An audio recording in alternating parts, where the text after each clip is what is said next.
Hey everybody, I have a 2017 Forester 3051.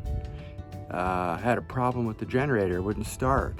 Cranked and would not start. So I went on YouTube and found some procedures to do, and I realized the fuel pump was working, I was getting fuel to the fuel line, but I had an idea.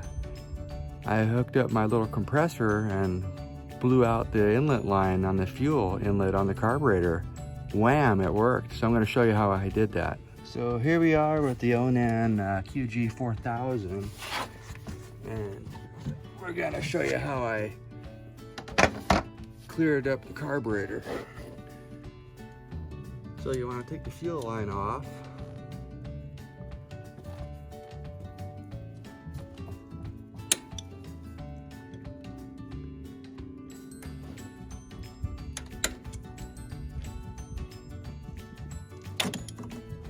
Get your compressor, put that little air tip on, put it right into the inlet, and turn it on.